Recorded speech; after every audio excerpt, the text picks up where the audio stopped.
Bom, boa tarde a todos e todas. A gente está chegando no fim desse evento tão incrível que reuniu uma série de palestras muito interessantes sobre diferentes temas, sempre focados no direito das pessoas com deficiência, na reabilitação do futuro, nessa visão integrada do sujeito.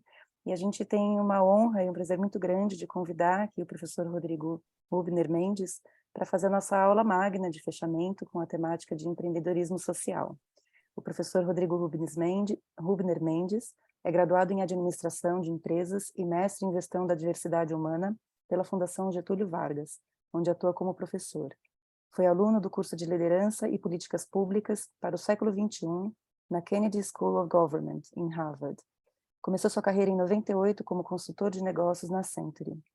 Em 2004, decidiu dedicar sua experiência para o terceiro setor, assumindo a gestão do Instituto Rodrigo Mendes, organização sem fins lucrativos, fundada por ele em 1994.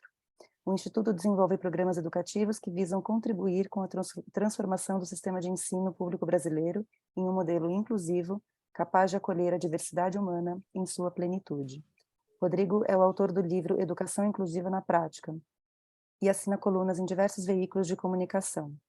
É membro do Young Global Leaders, da World Economic Forum, e empreendedor social Ashoka. Atualmente integra o conselho de várias organizações brasileiras. Então, a gente não podia ter um melhor nome para representar, né, esse congresso, para finalizar esse congresso. Queria te dar a palavra agora, professor Rodrigo, quando puder, a palavra é sua. Marina, boa tarde. Boa tarde a todas, todos. Agradeço esse convite, que muito me honra, especialmente pela minha relação com o José Roberto Jardim, doutor Jardim, que foi quem me convidou aqui, fez a indicação do meu nome.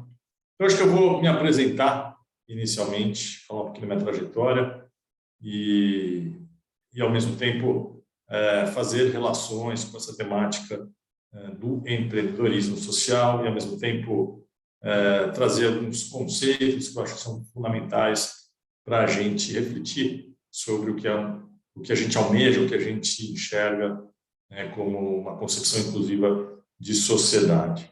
Então, eu nasci em São Paulo, numa família de professoras. Minha mãe e minhas tias davam aula em escolas públicas.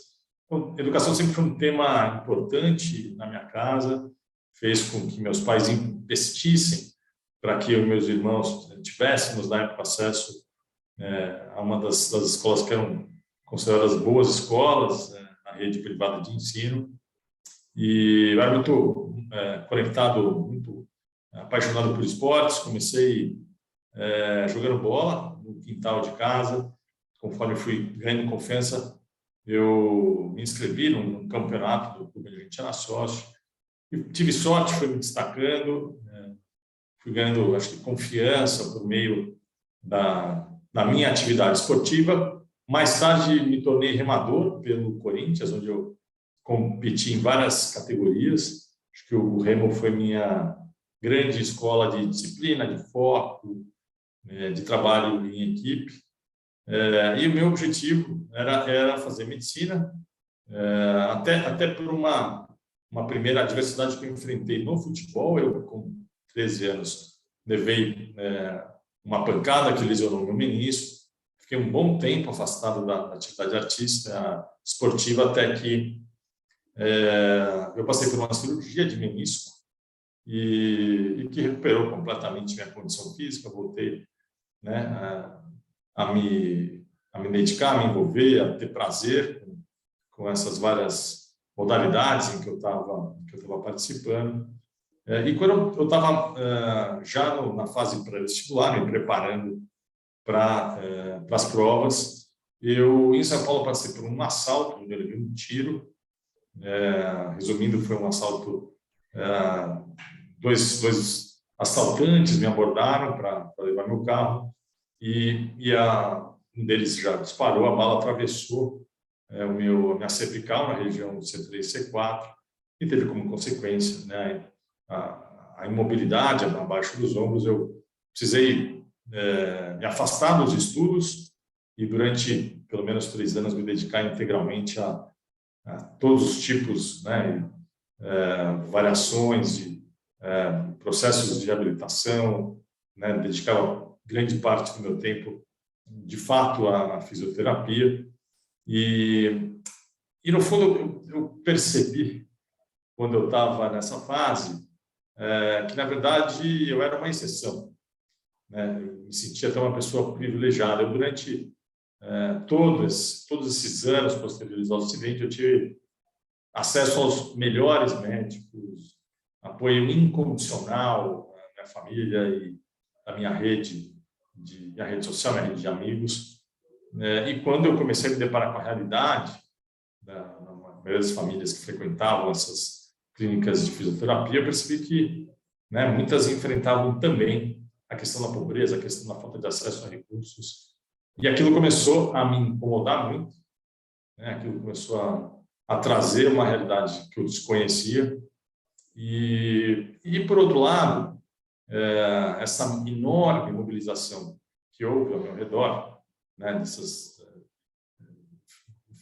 enfim, esses vários grupos de amigos e relacionamentos que estavam, né, ficaram durante anos ali à disposição, querendo me apoiar de alguma maneira, isso gerou, né, o desejo de retribuir, né, o desejo de alguma maneira agradecer tudo que eu tinha recebido. Os americanos gostam de chamar isso de giving back, né, a sensação de você de alguma maneira devolver, né, aquilo que ao longo da vida a gente recebe. Eu acho que juntando essas duas questões muito fortes naquele momento, então, por um lado, meu incômodo com a realidade, né, do sofrimento de famílias que não tinham nem como pagar o tratamento dos seus filhos, casos bastante complicados, né, então ter contato com esse sofrimento. E, ao mesmo tempo, esse meu desejo de devolver, né, culminaram na criação de uma organização que leva o meu nome, como Marina falou, e que completou 28 anos, né, uma organização que vem se transformando. Daqui a pouquinho eu vou falar um pouquinho sobre o que a gente tem feito. Eu acho que vale trazer um pouco da minha relação com o Dr. Jardim. Foi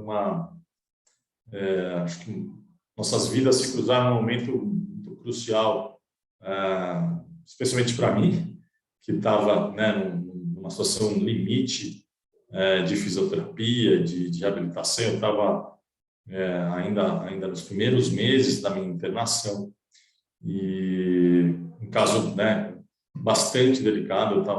Eu tinha sido entubado, né, praticamente perdido minha condição respiratória e, ao mesmo tempo, né, com um quadro crescente de infecção, de pneumonia.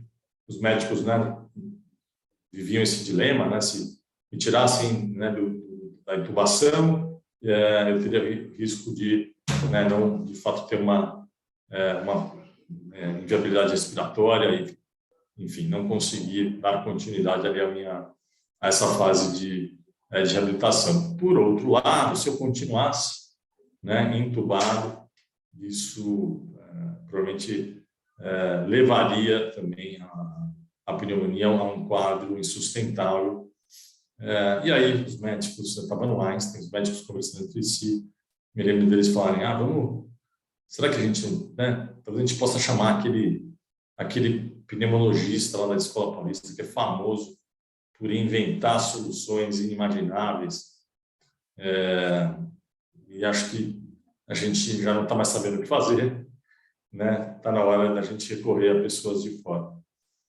No dia seguinte, né, de manhã, eu lembro da figura do Dr. Jardim entrando na sala da UTI, sempre sorrindo, né, sempre com uma atitude muito positiva, muito espirituoso e já fazendo, inclusive, né, comentários divertidos sobre o que estava acontecendo. Apesar de uma cena dramática, né, ele conseguia extrair daquilo, né, um ponto de vista de otimismo e de leveza, né? O Dr. Jardim tem essa característica, por onde ele passa, ele leva essa energia muito, muito leve, e o que leva para o paciente, né, um enorme horizonte de esperança diante de uma situação limite. E o Dr. Jardim, ouvindo, né, o neurologista e o clínico, me observou um pouco e falou: olha, precisamos dar o jeito do Rodrigo descansar, né? A gente tem que tirar o tubo, mas ao mesmo tempo ele precisa conseguir descansar. E também, ao longo do dia, ter períodos de exercícios. Ele precisa fortalecer a musculatura. Deixa eu pensar um pouco, né? E volto assim que eu tiver uma proposta. Muito bem, no dia seguinte, né, me lembro dele chegando, né, aquele sorriso contagiante na semi-intensiva, já segurando um aspirador de pó da Electrolux e um colete que ele mesmo tinha feito caseiramente, ali adaptadamente para o meu tamanho. E resumindo muito, né, a hipótese dele era que se a gente conseguisse gerar uma pressão negativa na minha região torácica, isso favoreceria, né, eu conseguiria fazer a ventilação, ter a ventilação por meio da movimentação do meu diafragma, sem a necessidade de ter um objeto estranho dentro, né, da minha traqueia, que é o caso do tubo. Então, foi assim. Eu comecei, então, durante a noite, eu usava esse equipamento, né, esse colete, né, para vocês imaginarem, um colete de nylon, que tinha uma vedação na região abdominal, no pescoço e na região dos braços, e no meio do peito, aqui na região cardíaca, do centro cardíaco, tinha uma espécie de um furo, né, como se fosse o homem de ferro, onde eles conectavam o tubo do aspirador de pó.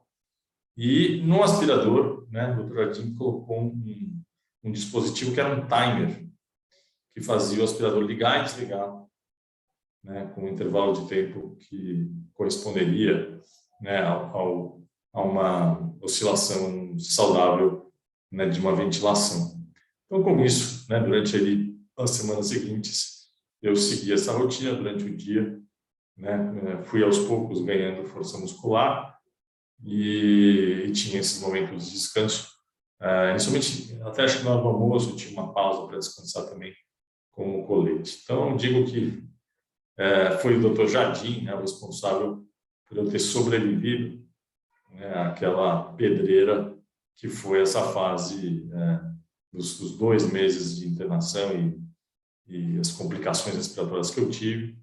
Né, saindo daquilo, aí minha vida, né, voltou a ter condições, né, de encontrar uma nova trajetória, uma nova jornada. E pelo fato de eu ter tido acesso a uma boa educação, né, como comentei, eu prestei vestibular, né, me preparei para esse vestibular e ingressei na Getúlio Vargas, na GV, onde eu fiz a administração de empresas. E é interessante, talvez, comentar, né, sobre essa minha experiência, né, fazendo vestibular, né, numa condição física de mobilidade, que eu acho que ela ilustra um pouco a implementação do princípio da igualdade de uma maneira direta, de uma maneira concreta. Como vocês sabem, o princípio da igualdade é acreditado ao Aristóteles, ou seja, estamos falando da civilização grega, né, mais de 2000 anos antes de Cristo, e 2500 anos antes da nossa era. E esse princípio diz que para se promover a igualdade, a gente precisa tratar igualmente os iguais e tratar desigualmente os desiguais na medida da sua desigualdade. Né? Não é um princípio trivial de se implementar, porque ele envolve subjetividade.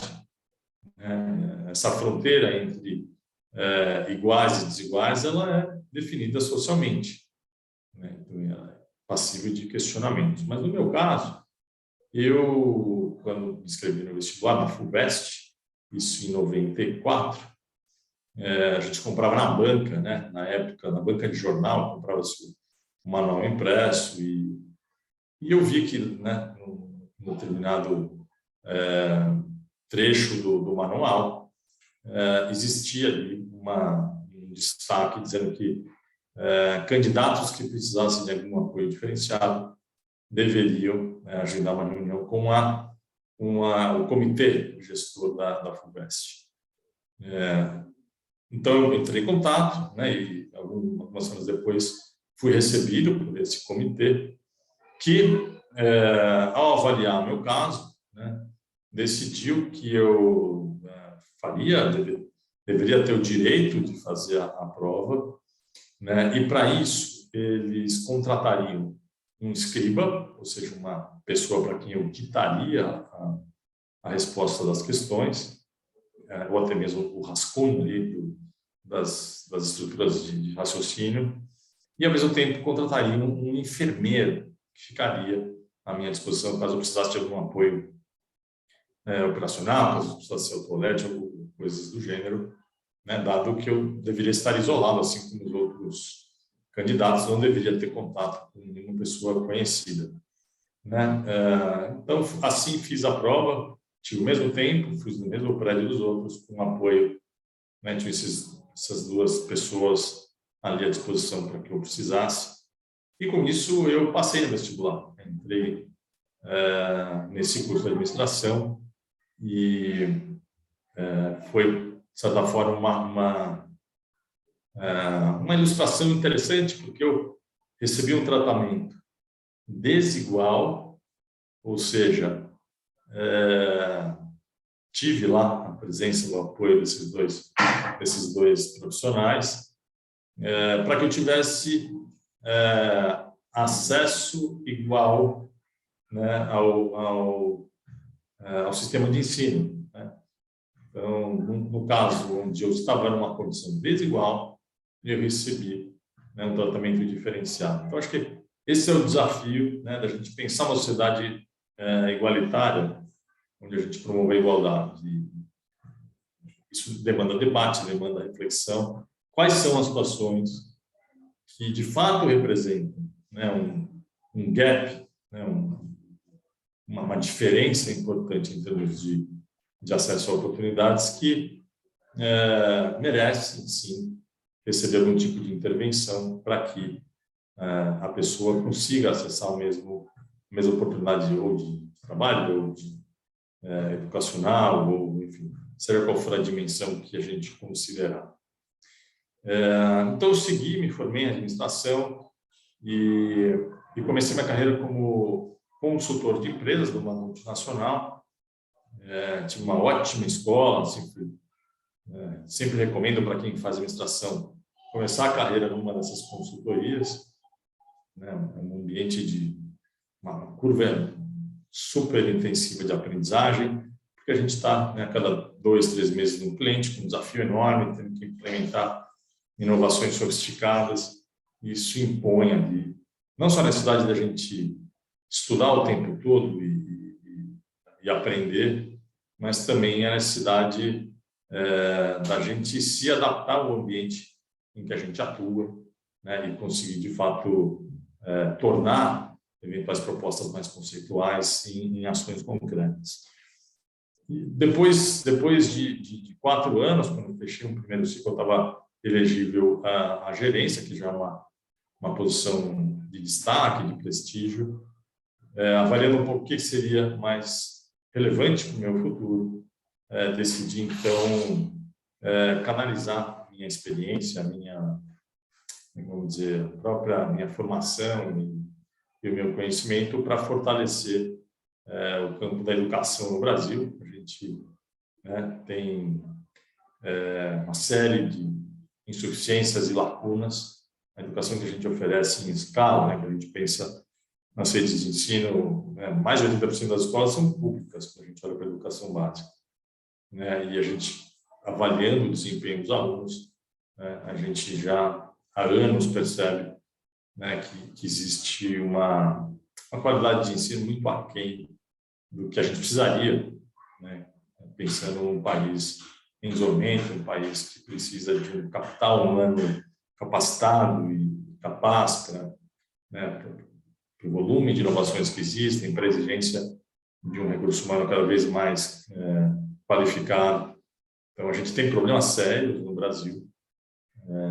Esses rankings internacionais mostram que está, assim, enfim, muito distante do que outros países, não só desenvolvidos, mas países que conquistaram uma qualidade de ensino mais elevada nas últimas décadas. E é para isso que eu trabalho, mas eu tenho um recorte específico. O trabalho do nosso instituto está ligado a garantir que crianças e adolescentes com alguma deficiência ou com transtornos possam também frequentar salas de aula comuns. Esse é um paradigma recente no campo da educação. Até os anos 90, esse segmento era encaminhado para escolas segregadas, ou escolas especiais ou classes especiais, quando tinham acesso. Muitos deles nem isso conseguiam, ficavam privados completamente da oportunidade da educação em suas casas.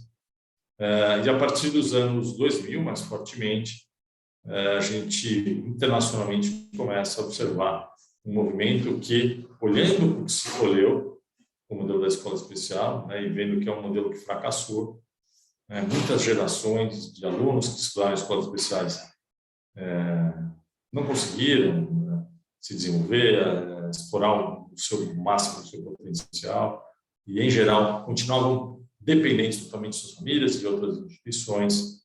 Então, o que passa a vigorar com um paradigma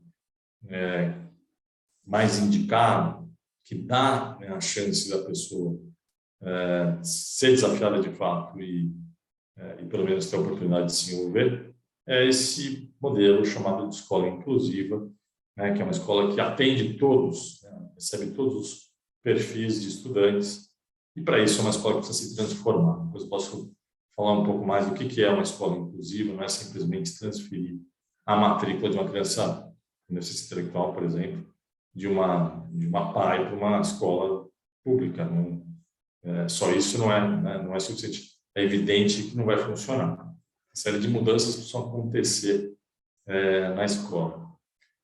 Então, concluindo, essa parte da reabilitação, eu consegui, por meio de uma equipe qualificada, não só de médicos, mas de fisioterapeutas e de outros profissionais de apoio, consegui retomar minha jornada e seguir minha carreira primeiro como consultor de empresas e depois como empreendedor social. Falando um pouquinho sobre referenciais mais conceituais, para a gente refletir sobre o direito à reabilitação, o Dr. Jardim falou para eu falar um pouco sobre, pediu que eu falasse um pouco sobre o direito à reabilitação e sobre o próprio paradigma da sociedade inclusiva. Vale a gente retomar uma convenção da ONU que foi publicada em 2006, a primeira convenção que fala sobre os direitos das pessoas com deficiência. E esse documento traz uma inovação bastante importante, talvez seja o cerne desse novo olhar trazido pela convenção, que é uma nova definição de deficiência, uma nova definição do que é uma pessoa com deficiência. Até então,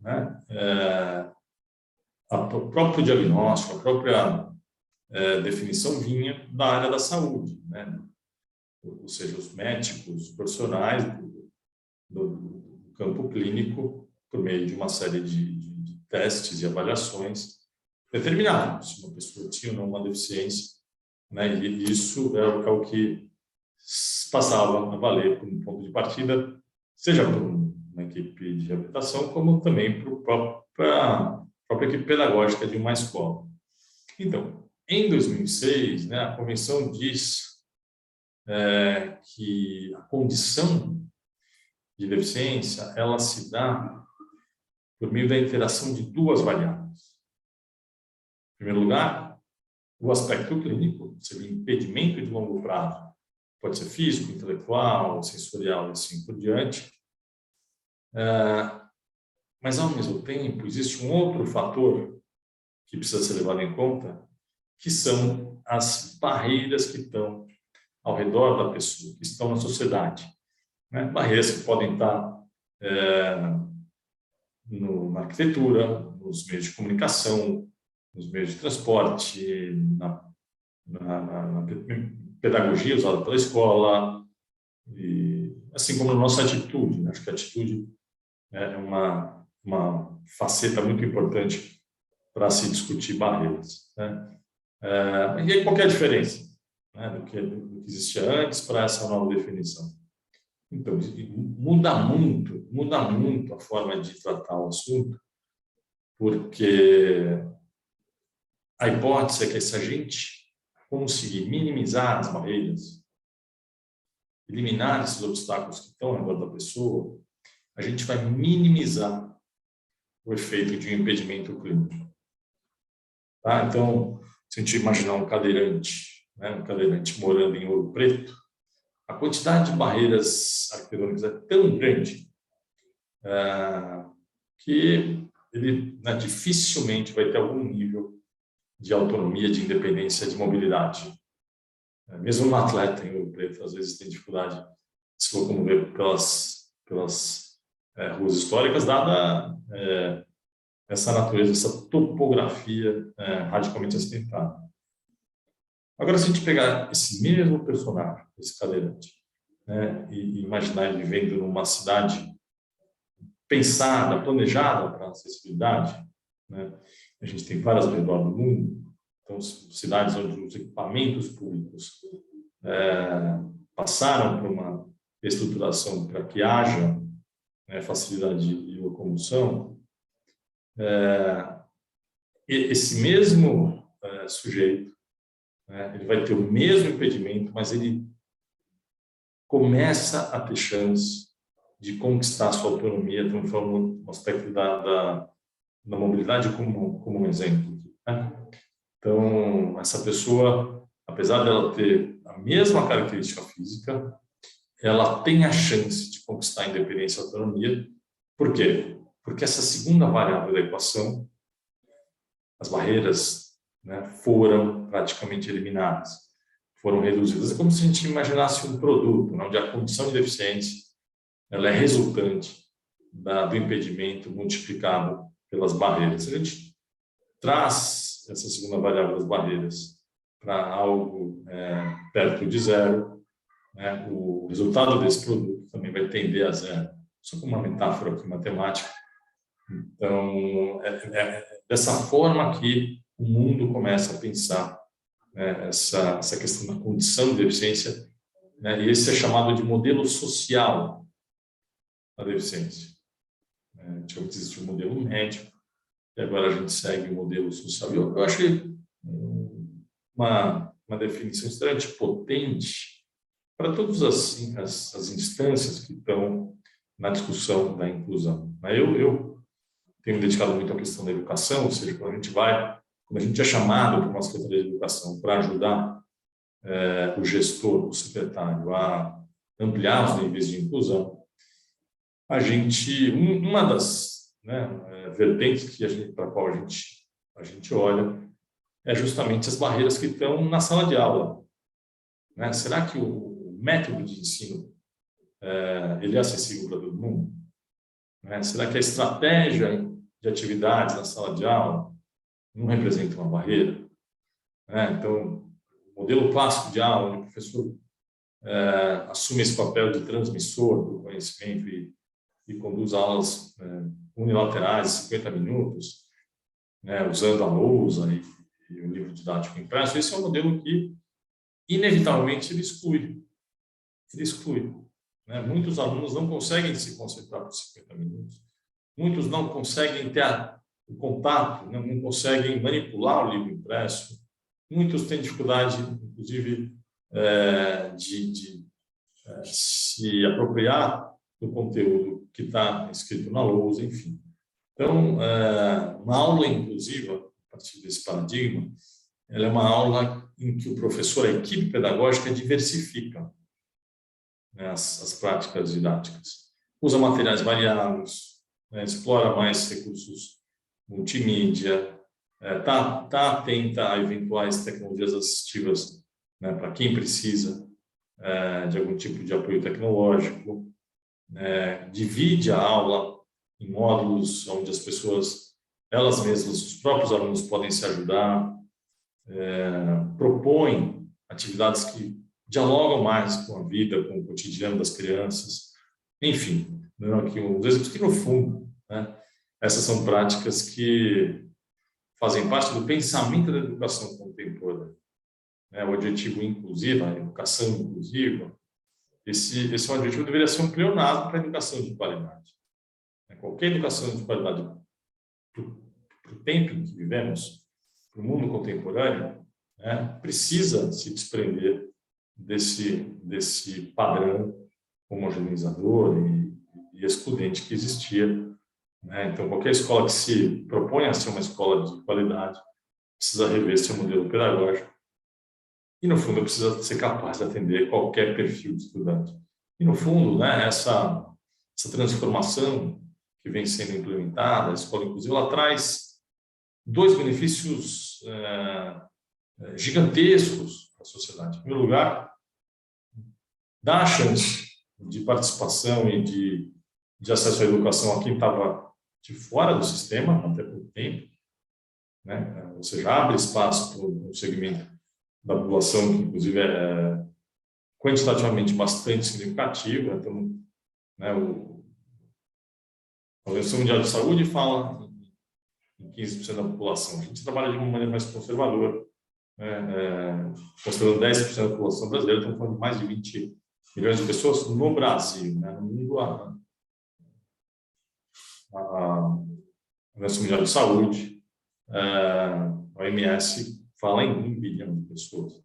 Mas, enfim, mesmo sendo conservador, falando de muita gente que até pouco tempo não ia para a escola. A segunda consequência extremamente positiva é que esse paradigma ele ajuda a gente a melhorar a qualidade da educação hoje oferecida. Então, conforme eu estava explicando, a presença desse segmento de estudantes na sala de aula gera um desconforto construtivo. Os professores que vinham muitas vezes adiando mudanças e jogando, sem juízo de valor, mas jogando para debaixo do tapete práticas que já não funcionavam para todo mundo, mais no contexto onde os alunos têm acesso a qualquer informação em tempo real, etc. Ou seja, as aulas são cada vez menos atrativas e interessantes. A hora que a gente tem ali a presença da diversidade humana, isso impõe no professor a necessidade de mudar, não tem mais como disfarçar. E com isso as equipes precisam se reciclar, precisam buscar novos conhecimentos, novos repertórios. E no final do dia, toda a escola sai ganhando. A qualidade e a linha pedagógica da escola passa a ser mais interessante quando a gente pensa no desenvolvimento de qualquer perfil de estudante.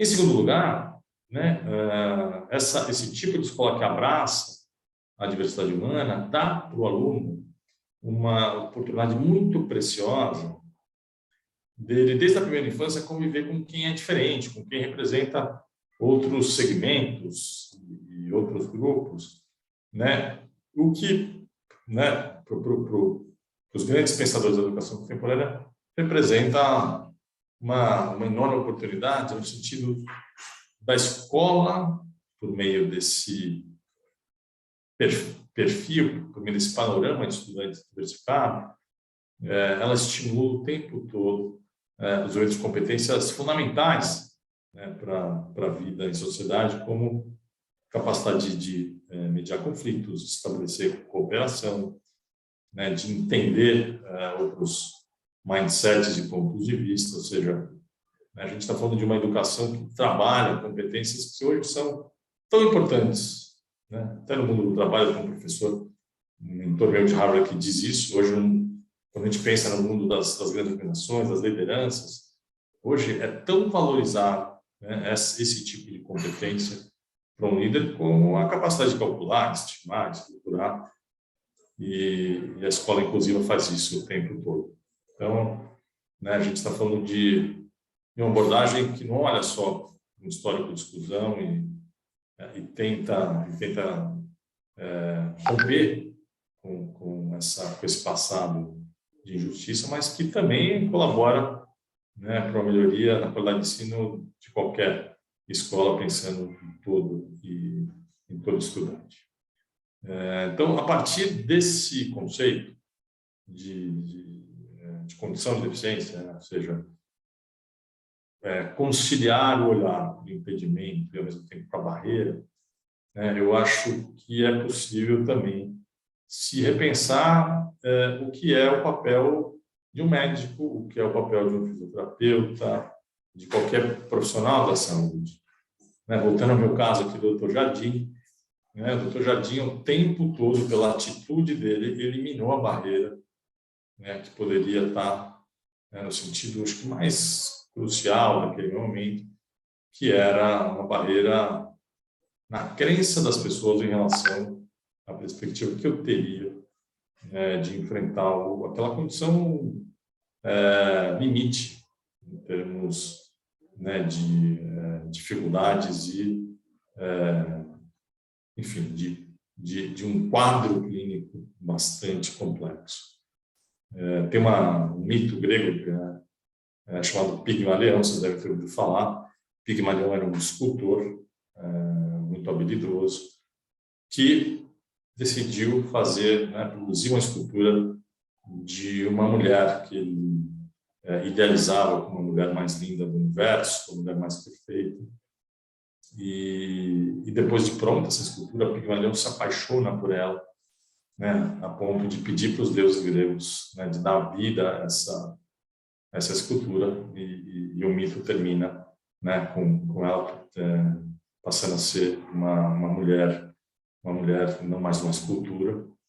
Eu acho que tem muito a ver com isso, né, com a capacidade do profissional abrir o horizonte, abrir aquilo que a pessoa pode enxergar como perspectiva futura, né? Houve uma pesquisa em Nova York na década de 60, em que um grupo, né, de pesquisadores trabalhou com uma escola pública, né, e eles então fizeram uma avaliação do QI dos alunos e fizeram, reuniram os professores, né, e falaram que 3 alunos, né, daquela escola tinham um QI, né, muito acima da média, e que tinham um potencial de aprendizagem, né, bastante diferenciado, o que na verdade não era verdade. Isso fazia parte do experimento. Esses alunos tinham o QI médio. Mas, enfim, essa foi a informação transmitida para a equipe da escola e ficou combinado que eles não deveriam, de forma alguma, transmitir isso para os alunos. Isso deveria ser ficado em sigilo, mas, né, os professores passaram a acreditar que aqueles 3 alunos tinham essa capacidade muito acima da média. Depois de alguns semestres, né, quando voltaram na escola para aferir como estava a aprendizagem, o desenvolvimento das crianças, exatamente esses alunos, né, estavam atingindo os maiores desempenhos acadêmicos, né? Então, ali surge essa hipótese de que, mesmo não comunicando aos alunos, os professores, por acreditarem que eles tinham QI mais alto, de alguma maneira isso era transmitido, de alguma maneira isso era percebido por esses alunos, né? E isso favoreceu muito essa conquista acadêmica muito acima do restante do grupo. Então, eu acho que na medicina é a mesma coisa, né? A gente pensar no mito do Pigmalião é válido para um médico que se defronta com um caso de uma pessoa que está numa situação crítica, numa situação desafiadora, né? Uma palavra, uma frase, né? A atitude do profissional de saúde pode mudar completamente o horizonte que aquela pessoa, aquele paciente, vai enxergar. E isso muda completamente a dedicação que esse paciente vai ter, o esforço, né, que ele vai empenhar para ultrapassar essa condição e seguir sua vida, seguir sua sua trajetória, no sentido de construir autonomia. Então, acho que vale também esse ponto de vista, né, da possibilidade dos profissionais de saúde eliminarem as barreiras, né, especialmente das atitudes, e, ao mesmo tempo, regarem, incentivarem e adubarem aquilo que vai ser o futuro, né, que é consequência do que a pessoa acredita em relação a si. No final do dia, essa é uma questão decisiva, né, essa é uma parcela decisiva para a gente saber o que vai acontecer com o futuro daquele paciente. Indo já para a conclusão aqui, eu não sei, Marina, se a gente abre qual que é o formato, ou se vocês deixam um espaço de tempo para as pessoas perguntarem, mas um pouquinho sobre o nosso trabalho. O Instituto existe, né, como eu falei, vai completar 3 décadas, e hoje a gente trabalha focado em 3 pilares. Primeiro, a gente investe na produção de conhecimento, ou seja, a gente visita, né, escolas e instituições ao redor do mundo que são consideradas referências, benchmarks de boas práticas de educação inclusiva, ou seja, com essa missão. A nossa missão é ajudar as redes de ensino para que esse público estude na escola comum e alcance o seu melhor.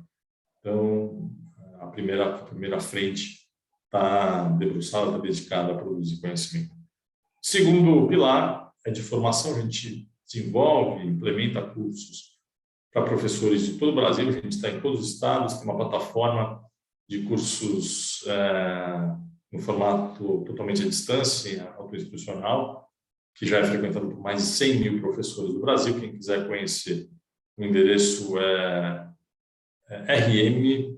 formação.rm.org.br, formação.rm de Rodrigo Mendes.org.br. Tem 3 cursos abertos lá e gratuitos para qualquer profissional que queira se aprofundar na temática da educação inclusiva. A gente trabalha também no presencial, no semipresencial, mas, enfim, aí está um exemplo de um curso que está disponível e de fácil acesso. E o terceiro pilar é de advocacy. O que é advocacy? A gente atua juntamente às lideranças que tomam decisões em relação à legislação, em relação a investimentos, né? A gente interage constantemente com congressistas, secretários de educação, para garantir que essa agenda não seja abandonada e, mais do que isso, que ela seja abordada a partir de uma perspectiva de fato alinhada com a Convenção da ONU. Existe muito risco de novas leis, novas propostas gerarem prejuízo, né? Um projeto de lei que retoma o modelo da escola especial, penaliza dinheiro público para manter a escola segregada, né? Isso joga contra o que a gente vem construindo. Esses são os 3 pilares. Tem outra plataforma nossa que é uma grande biblioteca de boas práticas, chama-se diversa.org.br. Quem quiser conhecer, ali tem exemplos do mundo todo, relatos de experiência, vídeos, materiais pedagógicos acessíveis, né, um grande acervo, e a gente tem aí ampliado as redes, né, as secretarias de educação que implementam essas ações, em geral, pensando em trabalhos de pelo menos 12 meses de horizonte. Então, Marina, eu acho que, concluindo aqui, queria agradecer mais uma vez o convite e espero ter contribuído com essa reflexão. Fico à disposição para futuras interações, conversas. Muito bacana esse trabalho que vocês vêm desenvolvendo, trazendo aí trajetórias de vida, etc. E espero que eu possa, num breve futuro, ter outros contatos e outros tipos de ações com vocês. Muito obrigada, professor Rodrigo.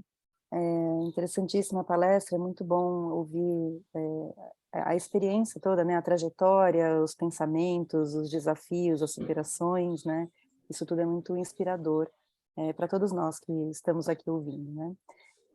Eu queria, né, comentar com o público que está nos ouvindo, se tiverem perguntas para o professor Rodrigo ou comentários, por favor, fiquem à vontade para escrever, é só apertar aquele botãozinho do Q e A, e vocês podem escrever ali as suas dúvidas. o Lourival fez um comentário aqui, e eu vou ler o comentário dele. Ele diz: estudei em escolas públicas, muitas dificuldades de acesso, mas jamais desisti. Hoje, diante de quebra de paradigmas, superamos e continuamos a superar essas barreiras. Na tese de mestrado, uma profissão autônoma no futuro para a minha deficiência física, em busca de melhores qualidades de vida num futuro breve. Me tornei aos 40 anos corretor de seguros, estou aposentado com 35 anos de trabalho e há 10 anos continuo atuando, agora no digital, e tudo melhorou. E vamos juntos, misturados, apoiando um ao outro, com muita empatia, gratidão, assertividade e entre outros.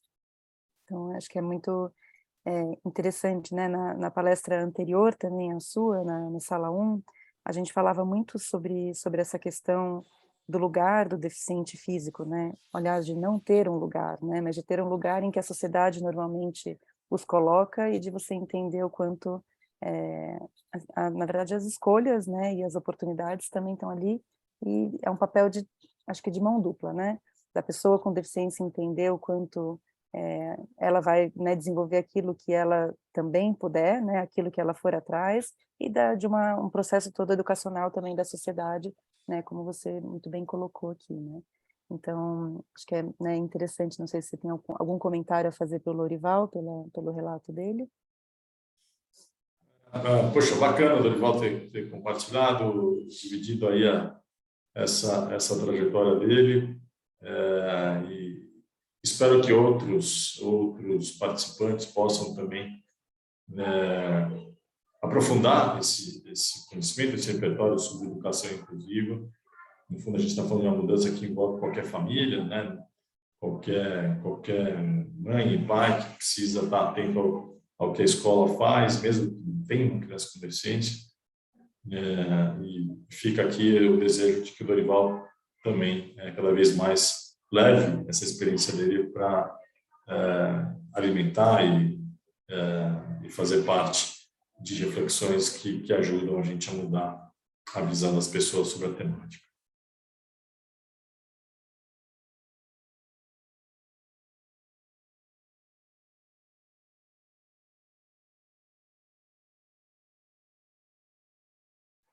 Desculpa, não tinha me atentado.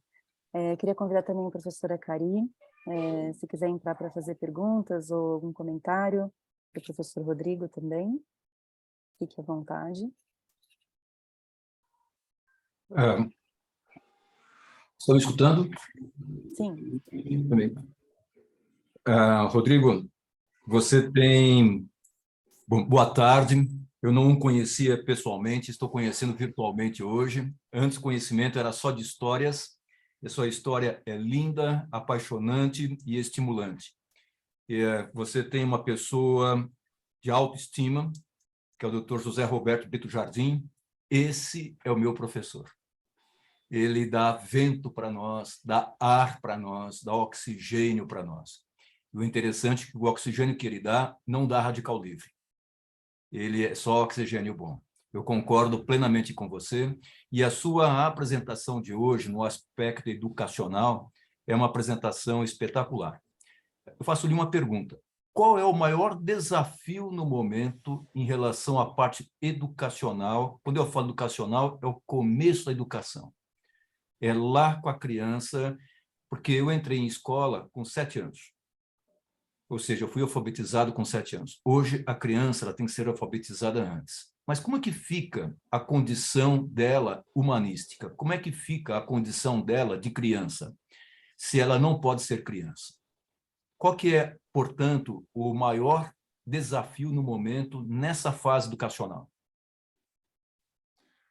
Bom, Cari, agradeço o comentário. Enfim, acho que a sua pergunta traz aí um leque de questões que precisam ser consideradas e tem a ver com essa nova concepção mais contemporânea de ensino, né, que precisa se atualizar e se desprender de abordagens já anacrônicas e pensando, só para não perder o que eu tinha trazido da escola inclusiva, das transformações que são necessárias, né, queria citar algumas delas aqui. Em primeiro lugar, o professor que atua na rede da educação básica no Brasil, há anos vem manifestando que carece de formação, de conhecimento sobre como lidar com a diversidade na sala de aula. O público das crianças com deficiência é sempre, vamos dizer, uma grande, vamos dizer, referência sobre a dificuldade que é alcançada, mas no fundo estamos falando de diferenças humanas na sala de aula. Então, o primeiro fator é investir nesse professor, ofertar oportunidades de ampliação do seu conhecimento, mesmo de formação continuada, formação em serviço. E isso é uma responsabilidade dos secretários de educação, mas também dos diretores das escolas. Precisam colocar isso na agenda para que a grade, a rotina do professor contemple esse tipo de espaço formativo. Trazendo mais uma prioridade, as boas práticas que a gente encontra ao redor do mundo, seja qual for o país, contemplavam uma reformulação dos horários de atuação do professor, reservando espaços semanalmente para que eles planejassem mais as aulas. Não consigo enxergar uma boa prática de educação inclusiva sem que a equipe consiga parar para planejar, para repensar as aulas, para trocar aprendizados entre si e para construir soluções coletivamente, de forma colaborativa. E mais talvez mais um aspecto prioritário é o engajamento das famílias. Os professores, as equipes precisam ter um contato contínuo para entender o que acontece com aquela criança, com aquele estudante nos horários em que eles não estão na escola, entender qual é a história de vida, o que aquela criança demonstrou como facilitadores e barreiras, e onde que ela sinalizou que tem mais facilidade ou não. Então, fica aqui 3 fatores. Eu acho que a gente ampliar a formação dos professores, mesmo quem está na sala de aula. Isso requer investimento público. Repensar a dinâmica da rotina para que eles possam planejar melhor as aulas e trazer para perto as famílias, empoderando essas famílias no sentido de elas se sentirem como catalisadores também fundamentais do planejamento pedagógico. Muito obrigado. É um enorme desafio, não? E mudança comportamental também, especialmente dos docentes. É verdade, mas a gente tem boas histórias já, uma coletânea grande de bons exemplos do que é possível. A gente já não está mais só na teoria, já faz aí pelo menos 15 anos que a gente consegue sistematizar experiências muito consistentes e inovadoras, o que acho que abre uma perspectiva positiva do que é possível e também representa um conjunto de exemplos para desconstruir a resistência e apoiar os educadores para que eles construam seus próprios projetos pedagógicos inclusivos. Mas obrigado, Karim, foi um prazer. Ainda vou questionar um pouquinho mais. Eu estava lendo um livro, Paideia. Você falou muito a respeito da educação grega também. E eu li esse livro da Paideia, especialmente relacionada no ano 400 anos antes de Cristo a 350. Como com uma população tão pequena, comparada com a população de hoje, aquele povo conseguiu construir tanta coisa, do ponto de vista de direito, saúde, medicina, astronomia, matemática, ética, moral, comportamento, se as crianças não iam para a escola até os 12 anos? Acho que tem uma questão do contexto histórico e especialmente do contexto cultural daquelas civilizações, daquela sociedade grega, que valorizava muito o espaço da reflexão, que colocava o tempo todo o status quo em questionamento, que valorizava o diálogo sincero entre diferentes, ao contrário do conflito previamente estabelecido, sem que as pessoas se ouçam. Então, acho que tem esse conjunto de fatores daquele período histórico e do que era visto como valor de sociedade, como riqueza, né? O raciocínio, a construção do diálogo eram considerados valores tão importantes quanto o poder monetário, o poder político. Então, isso tem a ver, né, com um conjunto ali de características daquela sociedade que, né, se deu, especialmente naquele momento, e que depois foi se transformando e deixando ser influenciada por outras prioridades, mas acima de tudo eu acho que o espaço e a busca por uma reflexão sincera. Muito obrigado pela sua resposta. Obrigada, professor Rodrigo. Eu vou aproveitar e chamar aqui a professora Ceci Fontes. Ela fez um comentário, né, em primeiro lugar, e depois uma pergunta. Já vou aproveitar para ela fazer a pergunta pessoalmente aqui para o professor Rodrigo e a gente já emenda no fechamento do evento. Pois não. Boa tarde, professor Rodrigo. Prazer imenso ouvi-lo, conhecê-lo mesmo aqui pela telinha. Fiquei encantada com o seu projeto, né, de décadas, e com certeza faz a diferença, né? Pelo que você trouxe para nós, você é gente que faz, né, Rodrigo? E aí, a minha pergunta para você, dentro da sua pedagogia, né, de toda essa metodologia que você tem desenvolvido ao longo desses anos, em especial, né, na capacitação de professores, seja da rede pública ou privada, né, nessa educação inclusiva, se dentro desse seu projeto pedagógico está incluso, estou falando dentro de uma experiência de 4 anos de uma escola privada, grande de São Paulo, da necessidade emergente do cuidado com o professor. Então, muitas vezes a gente quer instrumentalizar esse professor, né, dessa visão ampliada do que significa o ser, e esse professor chega para nós numa condição bastante complicada em termos de angústia, de demandas que ele tem que enfrentar, né? Ainda mais agora com essa situação que aconteceu na pandemia, né? Como é que você vê isso? A gente poder, de alguma maneira, incluir dentro dessa formação, dessa capacitação desse professor, né, nesse contexto de inclusão, o autocuidado. Como é que o professor vê isso? Pois, Ceci, obrigado pela pergunta. Você sabe que ontem eu estava numa conferência em que eu ouvi uma palestra do ministro da Educação de Singapura, né? Singapura é uma das nações, um dos países que 50 anos era um país pobre, né, com baixíssimos índices educacionais, né, e eles elegeram a educação como uma prioridade, e hoje, né, alcançam os melhores índices, os maiores scores de qualidade de ensino. E um dos fatores que caracterizam essa estratégia, essa política de Singapura em relação à educação é a enorme valorização que eles dão ao professor.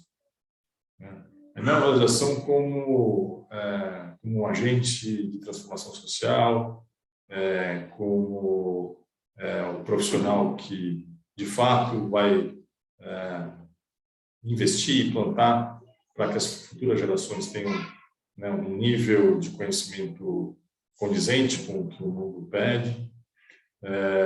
Isso se dá também no prestígio que esses professores recebem da sociedade, né, a remuneração, que eles também acabam usufruindo, mas, acima de tudo, o cuidado, né, essa questão do autocuidado, né, e olhar para as várias dimensões que estão ao redor do professor, e dentre elas a necessidade de ele também ser ouvido e acolhido. O professor também precisa de espaços onde ele possa se manifestar e dividir suas angústias, seja com seus colegas, seja com profissionais do campo da saúde.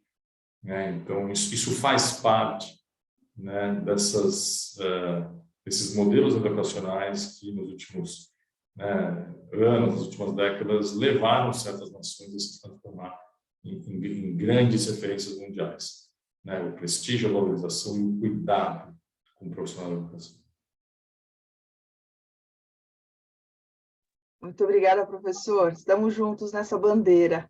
Parabéns pelo seu projeto, pelo seu instituto. Esperamos poder trocar outros diálogos, né? Pensando projetos aí para a comunidade, não só em São Paulo, mas brasileira, e quem sabe, né, levar proposições aí para o mundo, né? Parabéns, professor. Obrigado, Cici. Foi um prazer. Queria reforçar os meus agradecimentos aqui ao professor Rodrigo Mendes pela excelente aula, realmente muito inspiradora, né, como eu já comentei, e totalmente alinhada com o que a gente vem discutindo nesses 4 dias de congresso online, com um dia presencial que será amanhã, e a gente vai reforçar isso agora no final do nosso evento. Então, eu queria convidar agora para a gente fazer o fechamento desse evento, a professora Rayane Assunção, que é a nossa reitora atual da Universidade Federal de São Paulo. Seja muito bem-vinda. E queria dar a palavra à professora Cari e à professora Cici para conduzir esse fechamento do evento. Obrigado, Marina. Um abraço a todos, viu? Professor Rodrigo, boa tarde, obrigado. Obrigado a todos. Cici, está com você, Cici. Queria agradecer mais uma vez imensamente esses 4 dias de grande aprendizado, né, considerando que amanhã estaremos fazendo o fechamento no presencial. Agradecer a oportunidade deste evento, na pessoa do professora Cari, da professora Rayane, de todos aqueles que nós tivemos a oportunidade de compartilhar os ensinamentos, das suas experiências, e principalmente dando voz, né, aos beneficiários desse movimento. São as pessoas em condições especiais, seja os cuidadores, sejam os profissionais de saúde relacionados ao cenário da reabilitação, seja todas as políticas públicas, aqueles que representam as políticas públicas dos direitos humanos, do direito da pessoa com deficiência. E hoje é um dia muito especial, né, por ser o Dia da Pessoa com Deficiência. E em especial de ter tido a oportunidade, né, de fazer o fechamento da 13ª turma do curso de especialização em teorias e técnicas para cuidados integrativos, onde nós tivemos aqui compartilhada a produção científica de 40 trabalhos científicos em diferentes áreas do saber, nas diferentes problematizações sociais, né, desde a pessoa em situação de rua, das pessoas que têm alta vulnerabilidade, né, LGBTQIA+, e todas as áreas que a gente pode compor, que deveríamos compor dentro do cenário da reabilitação, e em especial dos direitos humanos. Então, é um prazer muito grande, agradeço a oportunidade de tanto aprendizado, né? Me senti aqui, assim, nutrida como aprendiz, né, como eterno aprendiz, né, desse movimento. E, mais uma vez, professora Cari, muito obrigada pela oportunidade de fazer parte dessa equipe maravilhosa, e a nossa querida professora Rayane, nossa madrinha do movimento dos cuidados integrativos aqui na nossa universidade, e sempre aqui apoiando, incentivando, sempre nos auxiliando com as suas orientações desse movimento. Muito obrigada. Professora Rayane Assunção, boa tarde. Eu vou tomar liberdade de antecedê-la. Posso? Bem, e Marina, vou contar um pouquinho de história nossa, né? Você sabe que eu gosto de contar um pouquinho de história. Então, esse pouquinho de história... Deixa eu ver se eu consigo compartilhar aqui.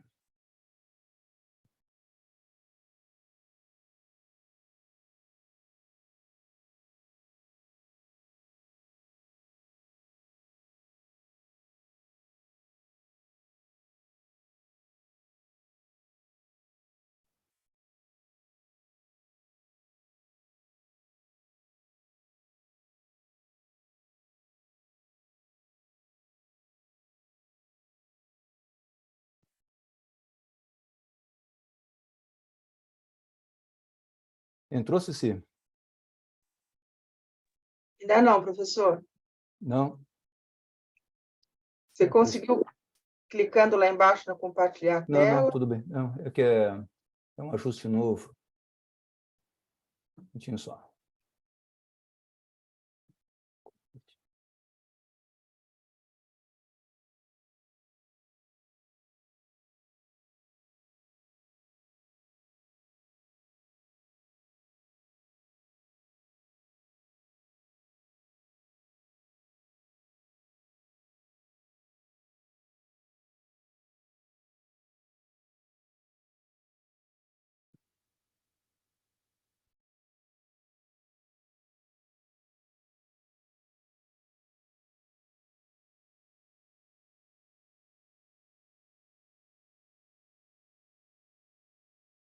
O professor precisa de alguma ajuda?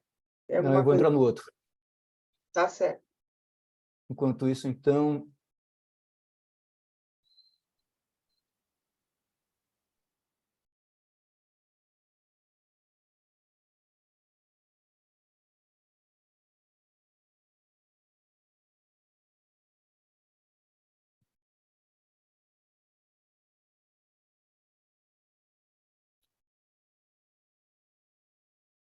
professora Reane, até eu abrir o outro, por gentileza,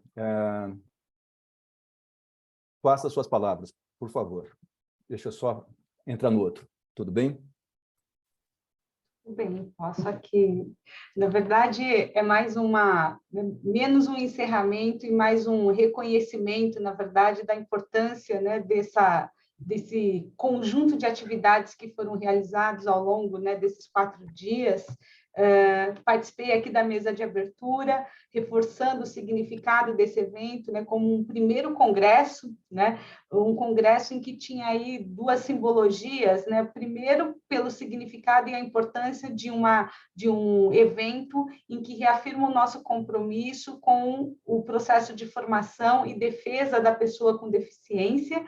E o segundo motivo era justamente a possibilidade da integração de diversas experiências que estão no interior da nossa universidade, né? Então, esse congresso aqui, ele é um congresso em que traz, né, um conjunto de ações que estão sendo desenvolvidas no âmbito da Coordenadoria de Direitos Humanos da nossa universidade, pela Pró-Reitoria de Extensão e Cultura. Então, reafirmo aqui o meu agradecimento à professora Gabriela Wagner, também a professora Taisa, que está à frente da Pró-Reitoria, na articulação aí com vários núcleos, né, que têm desempenhado um papel super importante na nossa universidade. Então, o GT de reabilitação, e aqui reforço, né, o papel que o professor Dr. Acari tem tido na nossa instituição como embaixador, né, dessa temática em vários âmbitos, tanto no processo formativo como na articulação com várias prefeituras, várias instâncias do poder público, colocando a nossa instituição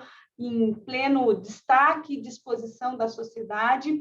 E a professora Cici, né, que tem sido aí uma parceira, né, no processo de fazer com que esse encontro da ciência, né, da ciência mais dura, né, aquilo que é mais genuíno ali da ciência, esteja em diálogo pleno com o processo de produção de conhecimento, com as diversas práticas, com as diversas experiências, sejam das pessoas que estão nos serviços de saúde, como também as pessoas que estão em situação de vulnerabilidade, e entendemos cada um e cada uma dessas também como portadores de conhecimento a partir da sua experiência. Então, agradeço aqui à professora Cici pelo belíssimo trabalho, há tantos anos aí no curso de especialização, hoje finalizando aqui mais uma turma, ou seja, significa mais um conjunto de pessoas formadas nessa perspectiva e levando, né, essa experiência como um processo de praxis, né, como ação, reflexão no exercício aí da sua atuação. Então, meu agradecimento e reconhecimento por fazer com que a nossa instituição, a Unifesp, esteja, né, comprometida e engajada com essas práticas, né, a partir da capilaridade desses sujeitos e sujeitas que estão aqui fazendo o curso da universidade, né?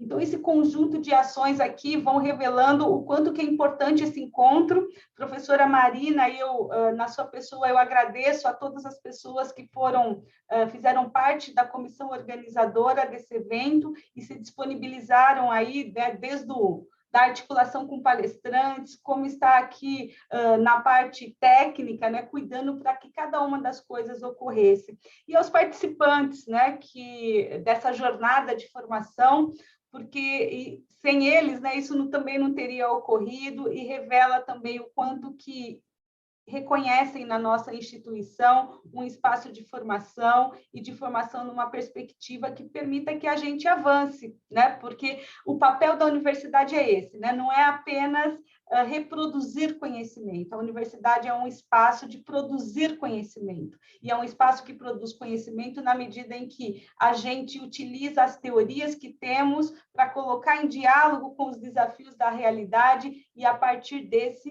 né, sermos provocados, buscarmos novas perspectivas e, a partir daí, disponibilizar para que outras pessoas utilizem dessas para terem outras práticas, né? Então, meu reconhecimento, gratidão e apoio, né, para que essas experiências possam ser cada vez mais disseminadas, e não só disseminadas para fora, mas também para dentro, né? E é o trabalho que a gente tem feito aqui na Unifesp. Então, esse grupo aqui também é parceiro no sentido do cuidado com os nossos servidores aqui na nossa universidade. Então, estamos, né, com uma iniciativa muito importante, tendo como referência as práticas integrativas, e que tem feito muito sentido, né? Porque hoje o desafio das universidades, onde quer que a gente vá, sejam as universidades públicas estaduais, públicas federais, privadas, né? Eu tive em vários encontros aí que estiveram presentes reitores e reitoras dessas universidades, e hoje o grande desafio é pensar a saúde mental da nossa comunidade, sejam estudantes, técnicos e docentes. Então, ter na nossa universidade uma experiência como essa, que ajude a pensar também esse cuidado com a nossa comunidade, é extremamente importante, né? Porque muitas vezes somos formados em determinadas áreas específicas, mas não temos uma formação que nos possibilite dar conta desses desafios, que são desafios que estão colocados no tempo presente. Então, meu agradecimento, reconhecimento e apoio para que essas experiências possam contribuir internamente e externamente para toda a sociedade brasileira. Muito obrigada. Professora Rayane, eu peço desculpas, mas acreditava uma máquina melhor. Eu voltei para a máquina antiga. A máquina antiga, ela funciona bem. Eu gosto das antigas também. E mais um detalhe, eu adoro ser dirigido pela senhora, viu? Eu adoro, tenho um prazer enorme. Cici, veja, por gentileza, se agora vai entrar.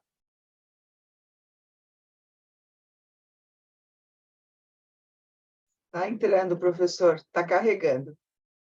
Está carregando, né? Agora entrou. Só precisa colocar no modo de apresentação. Tudo bem, está ótimo. Então, primeiro, um agradecimento especial por esses dias, todos, quarta, quinta, sexta, hoje, dias muito especiais. São vários objetivos. E dentre os objetivos, tem um outro também. A Escola Paulista de Medicina e a Escola Paulista de Enfermagem, Campus São Paulo, Unifesp, que queremos. Então, esse é um detalhe bastante interessante. E este evento este estimulado exatamente pela data de comemoração dos direitos das pessoas com deficiência, e o segundo evento, reabilitação, a reabilitação da nossa Unifesp. E nós fizemos a jornada da pessoa que chega no hospital, que sai do hospital, vai para os ambulatórios, para suas casas, para os seus bairros, suas cidades, e depois para os locais de atendimento, de reabilitação, e tem a condição social e a condição jurídica. Nós fizemos um evento longo, exatamente fazendo-se este perfil, essa jornada das pessoas. E assim também o evento dos cuidados integrativos, das práticas integrativas complementares, com apresentações de 40 monografias, espetaculares as monografias, produções fantásticas, produções estas ligadas à condição de saúde. Tudo isto organizado, patrocinado, estimulado pela Unifesp. E tendo como maior organizadora, coordenadora no momento, a professora Rayane Assunção. Nosso grande agradecimento. Nós tivemos este evento, não acabou ainda, hoje é sábado, dia 3. Ele terá uma continuidade no dia 4, amanhã. E aonde será? Vamos comemorar. Parque do Ibirapuera. Ibira, fonte, poeira, podre, fonte podre, água podre, onde que existia em São Paulo um local que não era muito valorizado, mas hoje uma valorização enorme, e aonde que tem lá todas as tribos, e aparecem todas as tribos. E como este é um evento de cuidados integrativos, não tem um local mais apropriado de fazer uma união com todas as tribos lá no Parque do Ibirapuera. Qual o local de encontro? Monumento às Bandeiras, ou conhecido também, empurra que empurra ou deixa que empurra. Ou seja, às 9 horas da manhã, Vocês não estão convidados, estão convocados para comparecerem e vamos nos confraternizar sob uma forma intensa, linda. A história da Escola Paulista de Medicina, eu chamo Escola Paulista de Medicina porque foi a embrionária, a primária, ou seja, a inicial. Ela tem como símbolo esta árvore e tem essa serpente envolvendo o tronco dessa árvore. Esse é o símbolo da Escola Paulista de Medicina, que está intimamente relacionado ao juramento de Hipócrates. Hipócrates, nós fazemos um juramento em homenagem a ele quando nós nos formamos. E esse juramento inicia da seguinte forma: eu juro por Apolo, o médico, e por Asclépios, Higeia, Panaceia, tendo todos os deuses e deusas como minhas testemunhas, que, de acordo com minha habilidade de julgamento, manterei esse juramento e este contrato. Dizem alguns indivíduos que esse juramento está ultrapassado. De jeito nenhum. Ele é atualizadíssimo. Asclépios é filho de Apolo e Coronis. E os nomes gregos, eles têm como os nomes indígenas, informações, conotações, explicações. Ascle é trazer de volta a força e saúde. E Pios, que é criador, construtor, ou seja, o construtor da força e da saúde. E nós temos as comemorações de Asclépios ligadas aos seus centros de saúde, lá na Grécia. Um deles, em Epidauro. Epidauro, existiam lá 4 estações fundamentais. Ginásio para fazer atividade física, Odeon para cantar, quem canta seus males espanta, teatro para se apresentar e ser apresentado aos deuses, e cemitério, o local para dormir, sonhar e acender-se aos deuses. E lá existia o Tolos do Epidauro, ou seja, onde existia a estátua de Asclépios. Vejamos só, nós temos o bastão e uma serpente envolvendo este bastão. Qual que era a simbologia representativa? A serpente vem de serpere, rastejar, e ela, por trocar a pele, representava a renovação e a libertação das doenças. E o bastão, que vem da árvore, a árvore da vida, com seu ciclo de morte e renascimento, simboliza a autoridade espiritual, simboliza para onde nós vamos, o amadurecimento, a esperança e a temperança. Como filhas de Asclépios, Higeia, higiene, saúde, que deu para os romanos como uma versão de Salus, salutogênese, saúde. Outra filha, Panaceia, Panaqueia, Panacós, Panacós, pan todo, acós, remédio. O remédio que cura tudo, ou seja, relacionada essa medicação ao solanum cernum, e que realmente faz as pessoas dormirem.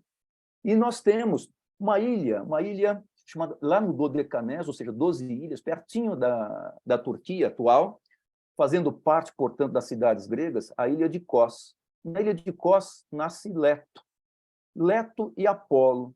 E dessa união de Apolo e Leto, Asclépios. E é interessante que a genealogia de Hipócrates, ele vem de Hipócrates I, Nebros, Sóstrato, Podalírios, que é filho de Asclépios, portanto, Hipócrates tem descendência de Asclépios, e Apolo, deus da saúde. Não é à toa? Mais ainda, pela forma materna, a descendência chega até Hércules. Hércules também, os 12 trabalhos de Hércules e da força. E Asclépios ensinava aos seus alunos. Diz a lenda que os alunos eram ensinados sob a copa dessa árvore, na sombra dessa árvore, que é o plátano de Hipócrates. Plátano, folhas largas, achatadas. E esse plátano de Hipócrates, portanto, ele originou toda essa cultura de ensinamento. Bom, e aqui em São Paulo? Aqui em São Paulo nós temos uma árvore chamada Jequitibá, palavra indígena. Jequiti, que é o covo pontuado, que é uma armadilha, e Ibá, que é o fruto. Essa árvore recebe o nome do fruto dela, ou seja, é um fruto que era utilizado para pegar pequenas aves também, ou outras espécies também. E essa árvore, ela é presente no estado de São Paulo. Esse é o fruto dela, ou seja, o fruto afunilado. E lá em Santa Rita do Passa Quatro, no interior de São Paulo, tem esse Jequitibá, que é a árvore mais velha do estado de São Paulo, viva e que dá frutos, que é o Jequitibá gigante, pé gigante, patriarca das florestas, 3.050 anos. E essa árvore foi escolhida para ser a árvore símbolo do estado de São Paulo. E essa árvore também representa a árvore da Escola Paulista de Medicina. Da Escola Paulista de Medicina só? Não. Não só da Escola Paulista de Medicina, ela representa também o Hospital São Paulo, que foi feito em 1936, ou seja, o seu início começou em 36. Representa também a Escola Paulista de Enfermagem. Mas não só a Escola Paulista de Enfermagem, é a Escola Paulista de biomedicina, de oftalmologia, de fonoaudiologia, de técnica ortóptica, são os cursos que vieram depois, e eu não tenho dúvida nenhuma que essa árvore também representa toda a Unifesp, porque através do ciclo da madeira, nós estamos representando o começo, o meio, não o fim, porque o fim torna-se o início de novo, que é a marca da Unifesp. E essa Unifesp, ela tornou-se Universidade da Saúde, até 1994, e daí para frente é uma universidade do conhecimento com outros campi que vieram, com outros cursos que vieram. Por exemplo, Baixada Santista, nutrição, psicologia, educação física, terapia ocupacional, fisioterapia. Por exemplo, o campus Diadema, onde nós temos Instituto de Ciências Ambientais, Químicas, Farmacêuticas, campus Guarulhos, com cursos de humanidades, filosofia, ciência social, história, pedagogia, campus de São José dos Campos, exata, matemática, engenharia, biotecnologia, ou seja, a Unifesp é a Universidade do Conhecimento. E, através desta situação, a Unifesp, mesmo com essa crise enorme que nós estamos vivendo, ela está se preparando para ser reinventada, um novo ciclo. E, nessa reinvenção, projetos novos, projetos de conhecimento, inovação, autonomia e parcerias. E perguntas. Dentre as perguntas formuladas, poxa vida, vamos fazer um centro de referência em reabilitação. E coube, portanto, a criação desta potencialidade. E, para isso, tem que trazer e aglutinar pessoas. E pessoas que vieram com uma proposta. E essa proposta era, se vamos criar um centro de reabilitação, para que ele é? Para quem que ele é? Dentro dessa proposta, lógico, para as crianças. Crianças com vontade de crescer. Aprendizagem, nutrição, empatia, família. E não só crianças, pessoas que queiram também envelhecer. Pessoas que tenham vontade de envelhecer. Envelhecer com saúde, saúde plena, com paz, crença, progresso, nacionalidade, educação, igualdade, pensamento, autodeterminação, liberdade, expressão e daí para frente. E para as pessoas com deficiência, que hoje é o dia 3 de dezembro. Qual tipo de deficiência? Qualquer tipo de deficiência. Mas qual que é o objetivo? Fazer com que essa pessoa, como que nós escutamos hoje, pessoas lindas, maravilhosas, espetaculares, pessoas com dignidade, pessoas com honra, pessoas que vivem, pessoas que nos ensinam e pessoas que nos empoderam. E é exatamente isso que nós estamos procurando. E aquela árvore lá da ilha de Cós, que tem muitos e muitos anos, veio uma muda. E essa muda foi recentemente plantada lá na Atlética. Lá na Atlética, nós temos um jequitibá. Lá na Atlética, nós temos a muda da ilha de Cós, do plátano de Cós, trazendo, portanto, toda esta condição de novo desafio. E dentro desse desafio, poxa vida, vamos fazer um congresso? Aproveitando-se, portanto, o 3 de dezembro e aproveitando-se esta ideia de se criar um centro de reabilitação. Um centro de reabilitação não para a Escola Paulista de Medicina, não para a Vila Clementino, mas um centro de reabilitação que converse com a Unifesp, que converse com a Vila Clementino, que converse com a sociedade, que amplie as suas ideias, as suas propostas. E assim nós pedimos para o nosso serviço de criação, de propaganda e marketing, que fosse criado um símbolo da nossa reabilitação.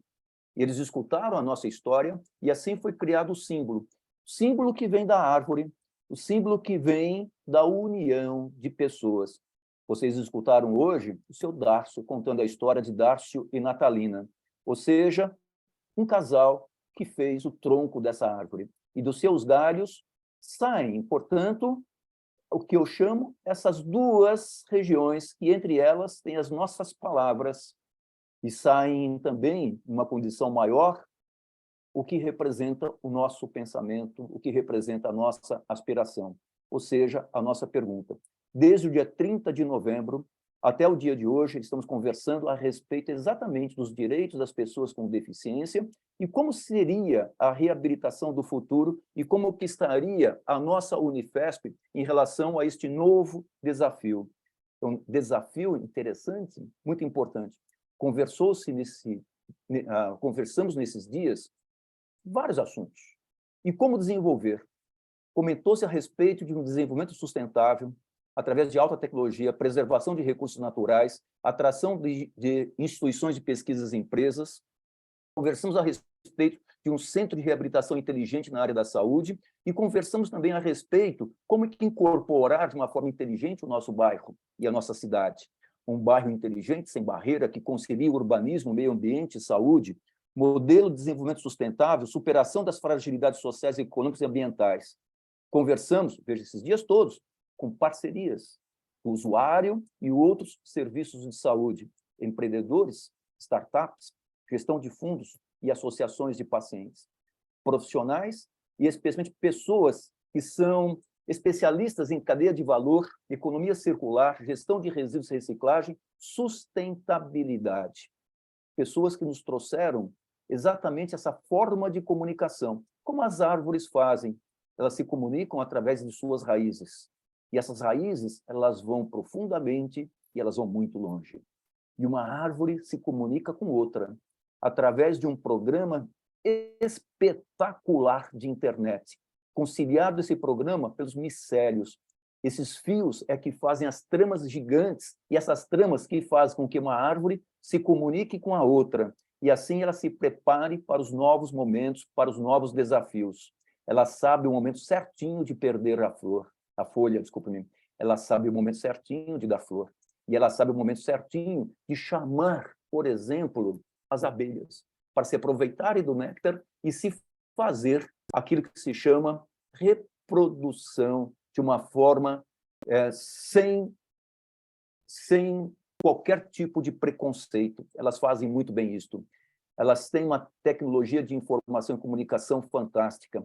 Nós temos que copiar um pouco essa condição. O outro desafio da Unifesp é nós fazermos uma comunicação adequada entre os campos, exatamente como as árvores. A Escola Paulista de Medicina, ela nasceu em 1933 para cumprir a missão dela, como Jequitibá, reta e para o alto e para sempre. Assim como essa escola é uma escola de saúde plena. Saúde plena que eu falo é física, mental, espiritual, social, de justiça e transcendente também. É uma escola que aprendeu a se comunicar, onde que tem os seus vários campos. Nós temos uma tendência e um desafio muito grande. Mas, se nós andarmos como exatamente é o que está escrito nessa moedinha norte-americana, de 1 centavo, dizem os indivíduos que ela não vale nada, mas para mim tem um valor fantástico essa moedinha, porque no verso dela tem essa expressão, pluribus unum. Pluribus unum é uma expressão muito interessante. É uma expressão que está relacionada à mistura dos ingredientes que dá ao seu prato um colorido especial, de tal modo que as muitas cores se dissolvem e parecem formar uma só. Isto é o pluribus unum.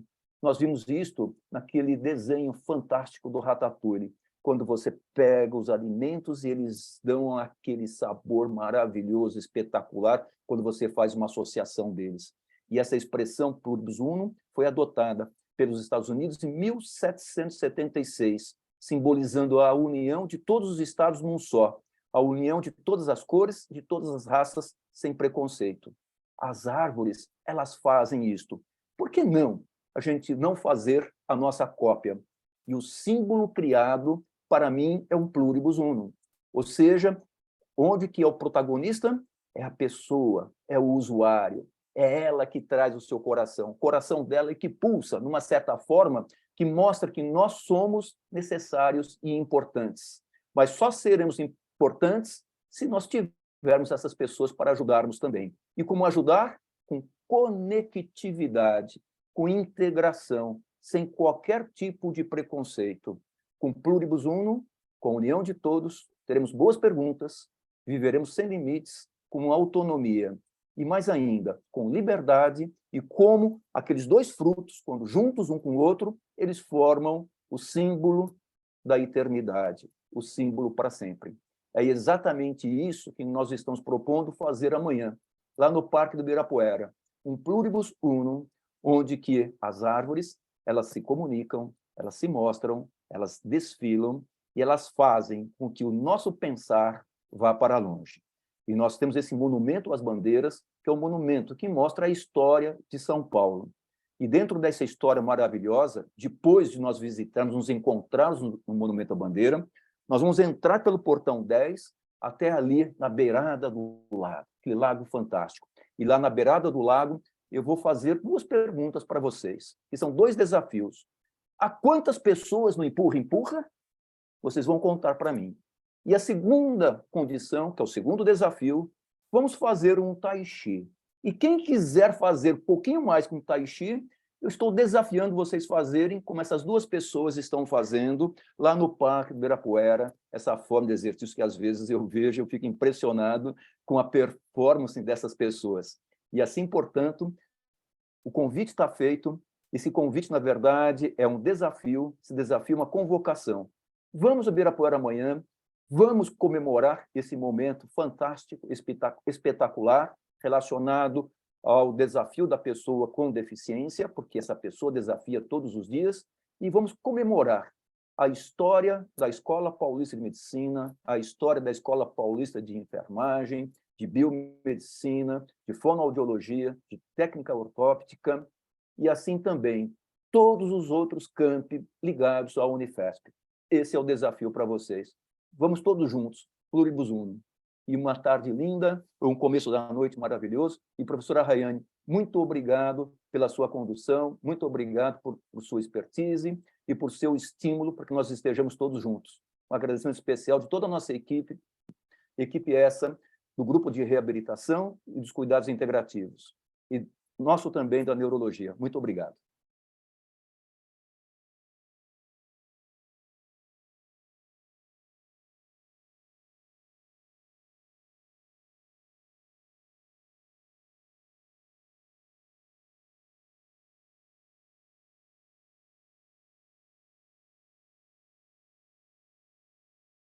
Podemos encerrar, professora Cari, professor Rayane.